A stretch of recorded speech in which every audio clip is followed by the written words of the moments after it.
I mean, should we call it the Snyder Cut? Nobody would read it.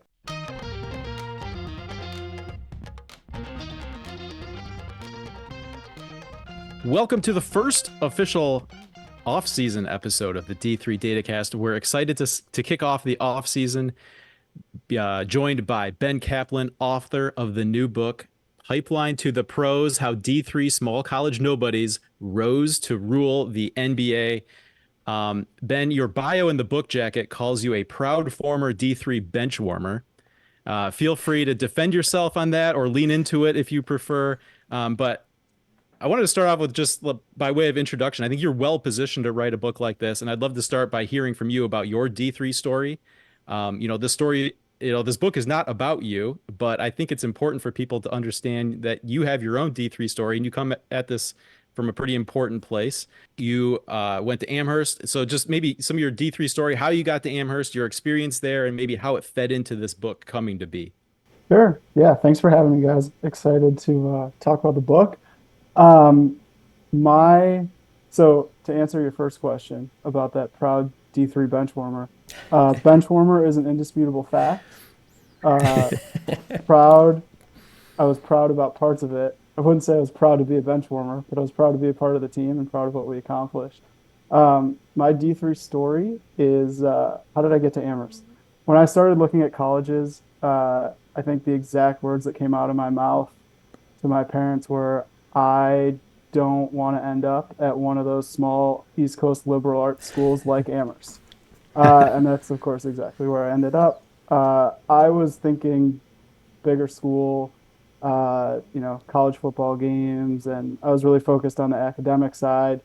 I think my delusional dream was that I would end up at like North Carolina, and then they'd be like, "Oh, maybe you can raise our team GPA and you can be the 21st man on the end of the bench." But based on where I got in, really zeroed in on Amherst, and my basketball situation was uh, definitely not like locked in. Coach Hickson was very upfront with me. Is like, I think you could be on the team, but I'm not going to carry 19 guys. So it really just depends. I got there my freshman year. I thought that it would be pretty low key compared to my high school basketball experience in suburban Chicago. Obviously, that was super ignorant of the Division III world, Mm. especially at a high level program like Amherst. So it was one pickup game, one team meeting. I got my ass kicked in the pickup game. I realized in the team meeting what the level of commitment would be, and then I stopped showing up to stuff, and that was it. And then about a year and a half later, was playing a lot, was hanging out with the guys on the team, and just got the itch to play. Of course, then that year they went on to win the national championship, so I gave it a healthy amount of time before talking to Coach Hickson and being like, "Hey, if there's the potential for a spot for me, I would love to give it another run." And got lucky that some things broke my way, and probably had an easier time making it my junior year than I would have my freshman year. And then the way people are wired, I was like, "All right, I'm really excited to be a part of the team. Just give me a towel, be the end of the bench. I'll be pumped to do this." And it took about 2 weeks for me to be like, "No, I want to play." But yeah, I mean, it was an incredible experience to be a part of that team. So my junior year, we were the defending national champions. Um, had a great year. We lost in the national championship, which sucked, especially because now all my friends have really cool rings, and I've got a second place trophy sitting somewhere in a cabinet in my house because it's a weird thing to display. And then yeah, my senior year had some injuries and wasn't as great a year on the team side, but made some unbelievable friends, met some great people, and got to experience playing college sports, which was fantastic. Now, in a social media post announcing the book, your co-author Danny Parkins mentioned that this all began with you texting him back on October 1st, 2020, about an idea you had. So before you got to the point of sending that text, what got you started to think about this NBA connection with Division III guys, and that there might be something there that you could turn into a project like what this became? Yeah, so I had been working on something on and off, mostly off. It was on in like couple of years after college, and then we shut it down. But I was working on something with Andrew Olson, who was a year older than me at Amherst. He's one of the best D3 players ever, and his story is weaved within the book. Hmm. So we were working on something together more about like our own Amherst experience. And that was the NBA angle was something that I had noticed more and more, especially as like guys that had coached me or played against or played with were ascending in the NBA. And I was like, how prevalent actually is this? And started looking into it. And that was how I was trying to like maybe shoehorn in a way to sell our story. Um, Okay. and fortunately got some good advice. So they're like, yeah, nobody cares, but the NBA piece, that's interesting. Um, and so I was able to get a literary agent, which is like the first step in the book world on how you move through on the nonfiction side. And he was like, "This is a great idea. How many Twitter followers do you have?" And I was like, "No, no, you don't understand. I'm like actively trying to not have Twitter followers." And he's like, "You don't need many, like just a couple thousand." I was like, "I'm at like 30." And he's like, "Well, maybe you could do this with a co-author. I know some people." And I was like, "Well, I know someone. My best friend since third grade is a big radio star in Chicago. Maybe he can help." Like I was like, "Yeah, that'd be great." So um, we were on another thing where Danny was like, "I don't think Ben and I ever talked on the phone in our 20 whatever years of friendship, but yeah, I sent him a text and I was like, 'Hey, I've got a weird thing to talk through with you if you want to chat.'" And he gave me a call. And yeah, the thing I was most worried about was like making him feel cornered, that he would have to do it Mm. and not want to. But so I was tried to reassure him a million times that it would be okay to say no. I'd much rather have that than him like half-heartedly commit. But not only did he commit, he brought so much to the project that made it way bigger than I could have ever dreamed. So you mentioned Andrew Olson, one of your teammates at Amherst. His story is kind of a through line through the book, introing the chapters. I assumed it was because of your relationship with him, your history with him. You knew how hard he worked to kind of climb the ladders. But how did you end up with that stylistic choice of using his story throughout the book? Whereas when you talked about other people, you kind of they were focused of a chapter, but Andrew's story is weaved throughout the whole thing. How did you end up there, kind of using his story throughout the whole section of the book? Um, it wasn't that way originally, for Okay. sure. So the way that the book writing process works is so I got the agent, I got the co-author. Now I've got to write a proposal and try to sell this thing to a publisher. And the proposal wanted to have an introduction, and then wanted to do like the first chapter, parts of what became the first chapter in the book, which is like the Los Angeles Lakers in the 1950s and 60s. Um, so the introduction, I was always going to start with Andrew. I like the idea of like him being in a cafe or in a bar, meeting someone for lunch. That someone was me, and talking about like nobody knows who he is. He's about to go to the United Center. He's a part of the Cleveland Cavs. And then I was just planning on finishing the story within the intro with him. Uh, but when we got some feedback, people were like, "Hey, this is interesting. Let's dig into this a little bit more." I was reluctant because I was like, might be more interesting to me because I know him and I know what he's gone through, but and wanted to lean into the names that people knew a little bit more.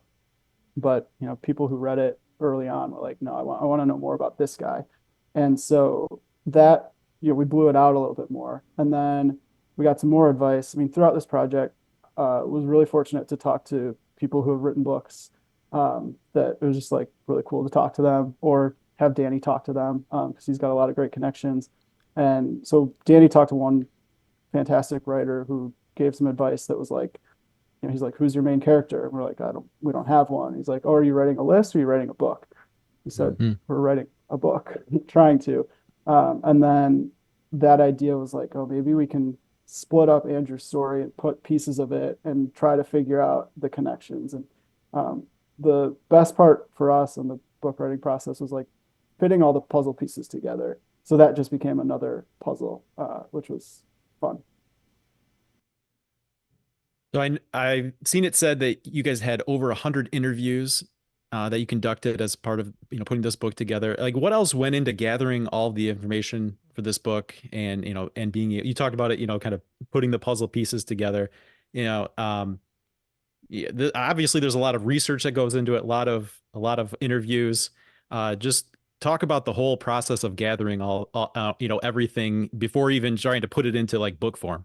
Yeah, I think I'll start with um, a shout out to one of my former teammates and head coach at Muhlenberg right now, Kevin Hopkins, because I was talking to him for the book, and I said something like, I feel like I'm working too hard. I'm like spending way too much time on this. I'm doing this really inefficiently, but I just feel like I need to know as much as I can figure out. And he was like, "That's the D3 way, man. That's the D3 Hmm. way. You got to you got to put in extra work." Um, but it really all started with trying to figure out who was in our potential cast of characters. Yeah. So it was like, all right, basketball reference every year, head coach and general manager of every single team, and let's try to figure out where they went to college and if they played sports there. And then from there, it was okay. We found our guys. Uh, let's try to find as much information as we can online about them. And then that built out some just kind of basic information for them. And then it was like, okay, can we talk to them? Are they alive? Are they not? Who in their orbit could we talk to that might be interesting? Who could be someone that we could talk to that could tell us about three or four of these guys so we can be a little bit more efficient with the process? Um, and yeah, a big thing that one of the big decision points was like, what do we do with the people before Division 3 was even founded, but went Mhm. to Division 3 schools? And it's like the more the merrier. Plus, I want to talk about the early era in the NBA because I think it sets the table for what happened later. Um, and yeah, so it was just like literally, all right, Sports Illustrated Vault, Brad Stevens, every single article that Yeah. mentions Brad Stevens, newspaper.com, uh, Carl Shear, all the newspaper articles that mention Carl Shear, and then going from there. You mentioned how many connections you had to make of who knows someone who you can talk to or knows a bunch of these guys. Throughout your whole process, did you end up having a favorite interview or two of people that you were able to talk to that ended up, whether with their anecdotes or their stories or the amount that they knew or the history they knew? Do you have a couple of those favorites that ended up sticking with you through this process? Yeah, definitely. So I would say the interviews, I don't know how it's split out exactly. Danny did a lot of the like bigger names for sure, just because A, he had the contacts to get in with them, and B, he's just a much more experienced interviewer. And so there were definitely some conversations where I was like, listening to it over and like, this is starting a little rocky, and he did a great job of like smoothing it out. And by the end, everybody's laughing and having a good time. Uh, my favorites that he did were definitely Brad Stevens and Frank Vogel. Stevens is just, I mean, it's not a surprise. He's just so sharp and uh like I was like I felt like I was listening to a podcast. Like if we put it out as a podcast, it Yeah. would be incredible. He's just such an impressive person. Danny, he works on the radio station with the Cubs, so has spent a lot of time talking to Theo Epstein, and he's like Theo Epstein and Brad. Those are like the two smartest guys I've talked to in sports. And then Vogel just had such a great like handle on his own personal story. Like he didn't need us to, go through what he was saying and put it into a story. He told us that story, which was cool. My favorite conversation, which wouldn't have happened if Danny didn't have a conflict, but it was with Norm Sanju, who's the founder of the Dallas Mavericks. Uh, I talked to him for like 2.5 hours, and he would have kept going. He had some great stories, and I learned that he's a bit of an embellisher, which made the stories even better. But also had to fact check some things, so that was great. And then runner up definitely goes to some people from Pops Pomona days. Those were Okay. good chats too. So I'm a sucker for nonfiction books that have that little center section with photos in it, which my English teacher wife would probably kill me for saying that. She's the reader in the family generally, but um yeah, like what's the process of sorting through and selecting what ultimately goes into those? And was there anything interesting that happened in that part of the process as opposed to, what actually ended up in text in the book? Yeah, so that comes pretty late in the process, and uh, our part in that was talking to sports information directors from the Division 3 schools, being like, "Hey, this is the project, this is the person, any images you have, and if you'd be okay with us using them. Most were pretty quick and happy to help. And then supplied those images over to the publisher. They said, hey, we'll match them up with some of the more recent images and we'll send it over and see if you like it. So uh, our role was we didn't have to like sort through every single picture of Okay. Yeah. Brad Stevens and figure out which one. We had a, maybe if DePaul sent us 8, I'd send over 2 or 3 and then they'd decide from there. So one thing I really enjoyed throughout this book was the mix and range of stories that you guys were able to come up with. I was definitely expecting the more well-known guys. You mentioned Brad Stevens and Frank Vogel and Popovich, but going back to the earlier days of like NBA's founding almost, and some guys that have connections to D3 institutions or what are now D3 institutions. Throughout your process of writing this book, did you enjoy the more contemporary stories, or did you enjoy more of those historical stories, kind of those figures, those people we haven't heard of as much or aren't as household of names? Definitely the less household names and the earlier stories. I've always been a sucker for like early NBA history and learning Yeah. about that and what it was like. And so gave me an excuse to read a lot of old NBA books and try to figure out like what was going on in that world. And it was also just people that I had never heard of and had such a tremendous impact on the game. So the challenge of like and the opportunity to be able to tell their stories was really exciting. I mean, that being said, like it's still pretty cool to talk about like Brad Stevens and Greg Popovich and those guys too. Yeah, I knew some of the more modern names that would show up in this book. I was pleasantly surprised like to learn how back that, D3 or even like pre D3 connection goes. In particular, it seems like it's hard to imagine the NBA today without that influence of those guys who, came from, the small college level. In particular, you know, the book does a great job going through some of the history of like the Minneapolis, Los Angeles Lakers and the connections there. Max Winter was a Hamlin grad, the first general manager of the Lakers, kind of building that first like dominant team. And then Bob Short, a St. Thomas grad, buying the team and basically turning it over to another Thomas grad, Lou Mose, who, the new owner like sends the team off to Los Angeles and is like, here, go make this work. Um, and so it's just amazing how deep those ties go, how far back they go, even to like the most formative days of the NBA. So is it too much to say that we may not have the NBA we know today without, these guys playing instrumental roles? These guys with, what became D3 schools in Minnesota. And then I know there's even more stories about just, former small college guys helping push the ABA NBA merger. So like in my mind, I'm like, man, the NBA we know today, like it looks a lot different without the influence of these D3 small college guys. Is that too much to say? Or, is that, kind of what you feel like too? Yeah, definitely feel that way. And on this D3 show, definitely not too much to say. On any show, not too much to say. If someone with a different background had the job and could have done it the same way, like maybe. But yeah, I was really shocked at the role that Lubo's played. Like we think of the Lakers in Los Angeles as like an institution. They've always been there, but someone had to figure out how to plant those roots and figure out how to make it work there. And he was the one who did it. And like it was very far from a sure thing. That team was really struggling. And then even going back further, I can't remember if this story made the book or not, but uh, so Max Winter, the team signed George Mikan, and George Mikan was like the first big NBA star. The team won a bunch of championships. The reason why they had to move was he retired, and then he went into coaching and management, and he wasn't very good at it. But the only reason they signed him, he was ready to get back on a plane and go back to Chicago. He was a Chicago guy. He played collegiately in Chicago. He was playing professionally in Chicago before his team folded, and he was ready to go home and become a lawyer. And Max Winter said to Sid Hartman, who was kind of the shadow GM, who's a Minneapolis sports writer, he was like, he said to him in Yiddish, which Mikan didn't understand, and he was like, "Get lost. on the way to the airport so that we have another day with him. So Sid Hartman drove him around the long way to the Hmm. airport. They got there, the last plane had left. So Mike and had another day. They were able to sit down at the negotiating table and sign him. And that was the NBA's first star, all because of some classic D3 ingenuity there.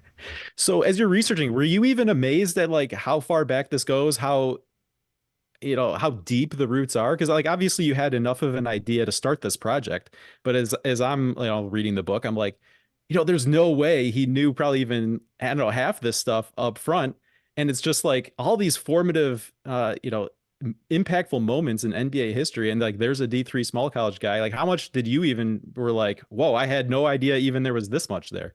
Yeah. I mean, the first third of the book, I didn't know any of Yeah. it. Yeah. I probably would have thought the story started with Jeff Van Gundy, would have been my Yeah. guess. And yeah, there's so many guys that came before it. Yeah, I was even surprised through reading the book how many different times guys had worked together for 5, 7, 10 years and didn't really realize each other were small college guys and had similar backgrounds. It just never came up, right? They were talking about basketball or the job at hand or something like that.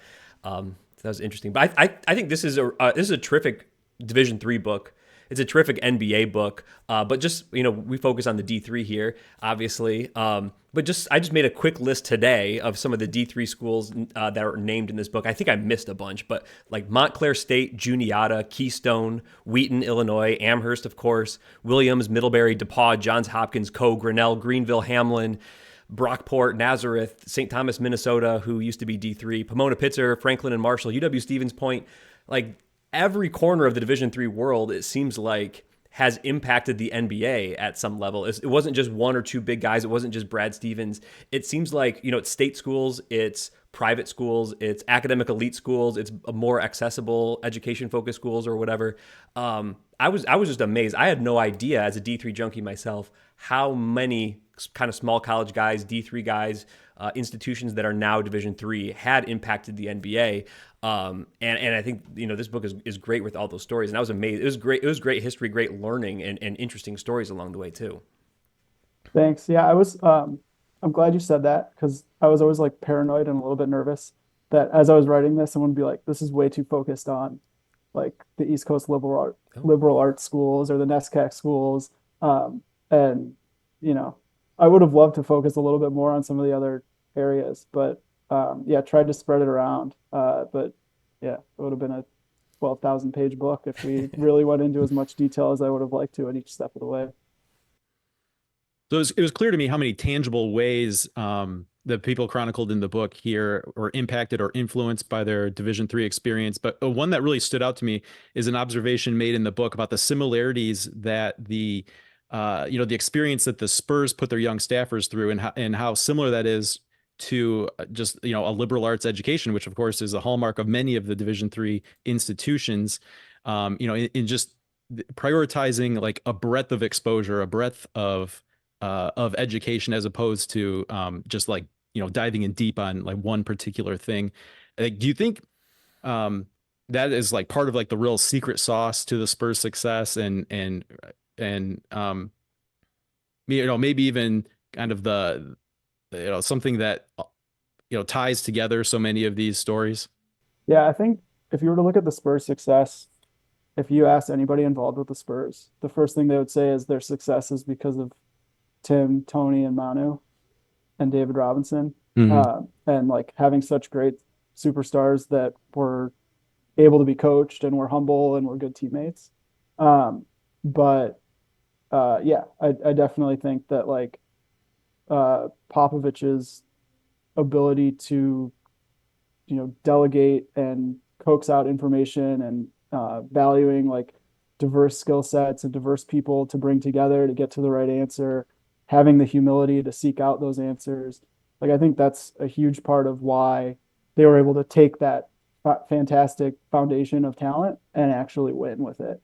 The other thing is like you compare Popovich to Bill Belichick, Phil Jackson, like some of these big dynastic coaches, they don't have successful coaching trees.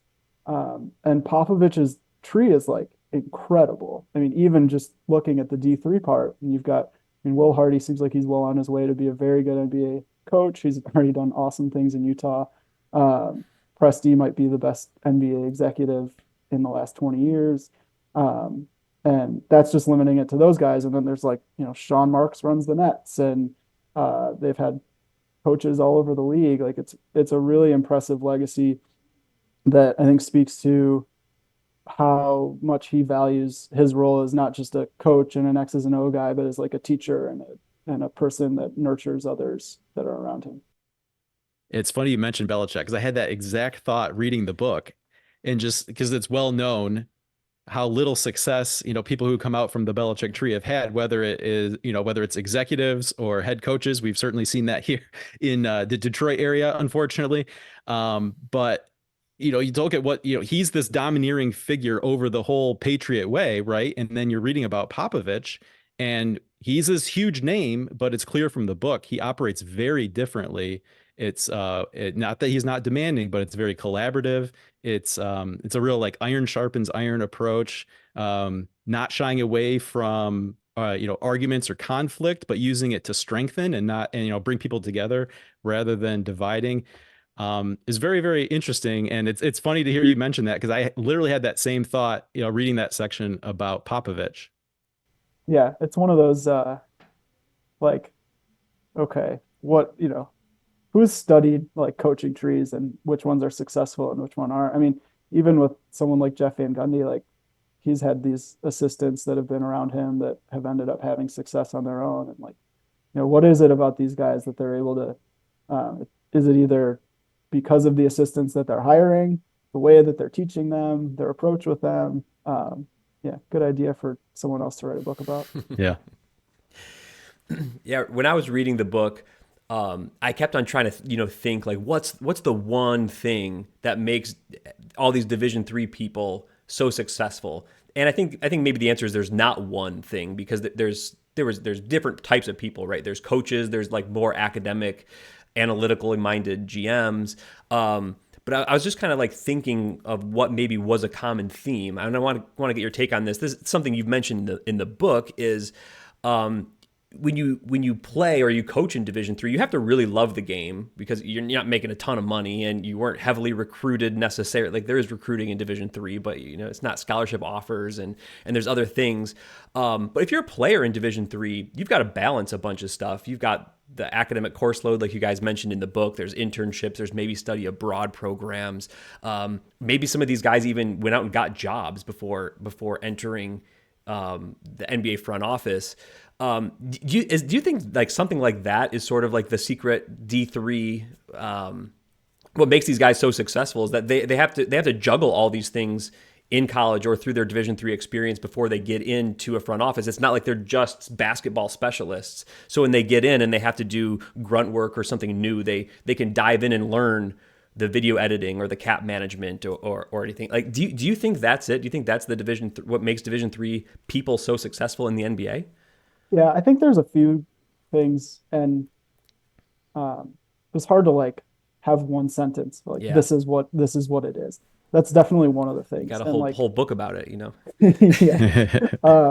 it's like the idea of like you chose this. Like it's not. I used the sentence, and I think it was with like a coach that I was talking to, and they were kind of like, really, that's the word choice? But it was like, you're inconveniencing yourself to play basketball. Like it's more convenient to just go to college and not play a sport and not commit to that. Even at the Division III level, it's still a pretty big commitment. And one of the things that some of the newer guys, like I remember Greg St. Jean, who's a Suns assistant and played at Wesleyan, like one of the things he was talking about is like in the fall and the spring, you're on your own. So there's no coaches there. There's no workouts. There's no like gym that's open for you. You got to find the time. You got to take the initiative. You got to figure out what the right workout is. So like having that experience is really valuable when you go to a job, which like a lot of these guys are getting into entry level jobs now that they're not they're not glamorous. They're not fun. They're not well paying. You're not getting a lot of gear. You're not getting on the court with guys a lot of times. Like you're grinding, and to be willing to put in that sacrifice and to kind of have done that before in the name of basketball, like really helps you, especially compared to someone who played at a big D1 school where everything was kind of laid out for you. All right, so the anecdote you gave about Mikan and missing the plane um, didn't make it in the book. He was talked about as, basically the first superstar, but that little portion didn't make it in. So that was an awesome little thing. But we wanted to ask you, is there anything else, like any other storyline or anecdote that didn't ultimately make it into the book that you really enjoyed? Like if there was a director's cut of the book here, like what would be like the bonus content? Um, well, I mean, should we call it the Snyder cut since we're on Yeah, this? absolutely. Yes, Yeah. So absolutely. if we did the Snyder cut of the book would be, if the book is this thick, it would be that thick. Nobody would read it because it would be way too long. So, But so it would be perfectly called the Snyder Cut, right? yes, That's exactly. exactly what a Snyder Cut is. Yeah, Um, it's way too uh, long and no one pays attention to it. Perfect. there are two pieces. One is just like we went way longer on the third chapter, which is about Norm Sanju, Carl Scheer, like ABA to the NBA merger. Mm. That was way longer, um, way too long. And so like the world around the ABA was just so interesting. We talked a Hmm. lot more about Harry Weltman, who played at Baldwin Wallace, and his son Jeff is Oberlin grad, who is uh, the head of basketball operations with the Magic. So they're the first father-son small college duo to be executives in the NBA. But like Harry's journey from being like a sports marketing guy in New York to running ABA teams to then running NBA teams and how that all happened. Like we cut a lot of that out. And then the biggest answer, which I don't want to commit because I've like all this stuff is kind of time consuming as we get up to the release of the book, but I do want to like release something of just the deleted scene of Bill Musselman because he basically got cut entirely from the book Mm. because I talked to someone who was one of his teammates or would have been one of his teammates at Wittenberg, and they're like, yeah, he never played basketball. He played other sports. But his whole story is incredible. He's an incredible character. Obviously, if you watch his son coach, I think you can get a sense of it. But like, um, yeah, that's the part that hurt the most to take out. But uh, yeah, maybe we can find a way to get a deleted chapter on the Substack or something like Would that. love it. Yeah, that'd be awesome. I don't know if this is going to be a good question because I just finished reading the book and I think it's a great book for everyone. But I was curious about if you had a target audience in mind when you were writing the book, because I could see this being great for a current D3 player who wants to have inspiration or ideas about a future in basketball. I could see this for like a high school player who thinks like concerned that D3 would spell the end of maybe their basketball career. I see it as great for D3 junkies like me who just love the level and are interested to learn in more history and more connections between D3 and the NBA. Did you have any like target audience in mind necessarily, or were you just like, this is an interesting to me and I want to write the book? Um, yeah, thanks for saying all that. I hope so. I think I don't remember where I saw this advice. The great thing about writing a book in 2021 or whenever we started it is like there's just so many resources, so many podcasts and articles and people that share so much about like the book writing experience that you can learn a lot without having to know a lot. But I remember reading something that was like, don't worry about who your audience is, like write something that you'd want to read. Mm. So that was really the guiding light for Danny and me. Like, let's write something we want to read. There's a like Danny loves stand-up comedy, so um, I like it too. Not as much as he does, but he's really into it. So like we put a few like weird stand-up comedy references and things like that in there. And but yeah, I was like, what would I want to read? Yeah. Something about like NBA history. The D3 tie is awesome. And then something that like I could apply to my life, even though I'm not a basketball person. And I learned so much about leadership and like thinking about a career and all that stuff from the research, and hope that that comes through in the book too. That like, hey, if you're just a person going through your life and trying to figure out your career and trying to figure out how to be a better leader in your job Yeah. or with your family, that like there are some good lessons to take from this. Yeah, you could almost read sections of this book as like leadership principle books. Not that you guys went into too much depth on all those things, but you mentioned different leadership styles and how they meld together. And I took a lot out of those parts too. Yeah. Well, the book is Pipeline to the Pros: How D3 Small College Nobodies Rose to Rule the NBA. Ben, thanks for joining us. Thanks for having this great idea. Thanks for bringing it to fruition. Release day is a week away as we record here, April 16, 2024. It's available now in pre-order on Amazon and elsewhere. I don't know. You'll have to let us know if there's anywhere particularly advantageous for you for people to pre-order, or just any pre-order is great. Wherever, yeah. In the publishing world, like the pre-order that first week of sales is really key to a book's success. So, this is a D3 story that we like Trojan horsed in as a NBA story. And I really, obviously for selfish reasons, but also for not selfish reasons, like I hope the book has a lot of success because there are a lot of great D3 stories out there to be told. And I hope that like this proves to publishers that even a pure D3 story without the NBA tie-in is worth telling and has the audience out there for it. Well, we were very grateful to be able to get an advance copy, but I can already think of people in my life that I will be buying this book for. So again, thank you for bringing this to fruition and for joining us today. Any final thoughts you want to leave people with as we wrap up?